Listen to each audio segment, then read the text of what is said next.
سے اس کو ذکر کر رہے ہیں، لیکن میں ایک بہت ہی اہم چیز کی طرف توجہ دلانا چاہوں گا، اور وہ یہ کہ ہماری برادری میں، علماء کی برادری ہو، طلباء کی برادری، اس میں ایک چیز کے تعلق سے جو احساس پایا جاتا ہے، اور وہ یہ ہے کہ علم کلام کا احیاء ہونا بہت ضروری ہے۔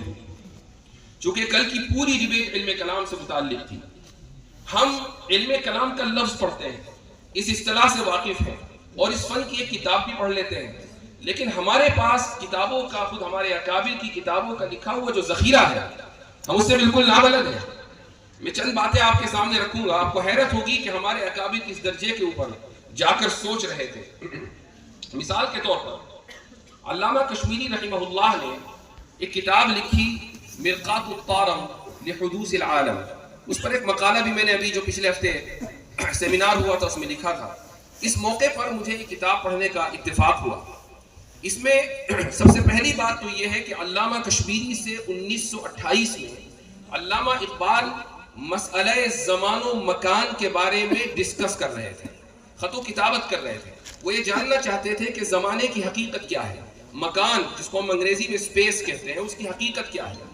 اور علامہ اقبال نے اورینٹل کالج لاہور میں 1930 میں ایک خطبہ دیا، اور اس میں علامہ کشمیری رحمہ اللہ کا حوالہ دیا کہ میں نے ایک بڑے محدث مولانا انور شاہ کشمیری سے اس مسئلے پر گفتگو کی، اور انہوں نے ایک کتاب کا حوالہ دیا، اس کا نام ہے غایت الامکان فی حقیقت المکان۔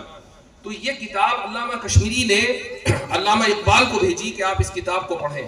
مجھے ایسا لگتا ہے کہ ان حضرات کو سے متاثر ہو کر، ان کی اضطرابی کیفیت سے متاثر ہو کر علامہ کشمیری رحمہ اللہ نے یہ کتاب لکھی۔ یہ کتاب جب میں نے کھولی اور اس کو پڑھنا شروع کیا، پڑھنا آسان نہیں تھا۔ علامہ کشمیری رحمہ اللہ کا انداز بڑا مختلف ہے، لیکن چونکہ دو چار کتابیں ادھر ادھر کی پڑھی ہوئی ہیں، تو تھوڑا محنت کر کے 5-6 مرتبہ ایک صفحے کو پڑھ کر کچھ نہ کچھ اندازہ ہو گیا کہ حضرت کیا فرمانا چاہتے ہیں۔ ایک موقع پر حضرت نے اس کتاب کے غالباً صفحہ 17 یا 18 ہے، اس میں ایک بات لکھی ہے۔ اس میں وہ فرماتے ہیں زمانے کے بارے میں گفتگو کرتے ہوئے کہ ہوا بنا لا نحن به، زمانہ ہم سے ہے، ہم زمانے سے نہیں۔ اس کا کیا مطلب ہے؟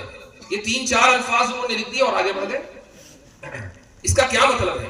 زمانے کی حقیقت کیا ہے؟ اس تعلق سے گفتگو ارسطو کے زمانے سے ہو رہی ہے کہ زمانہ کیا ہے۔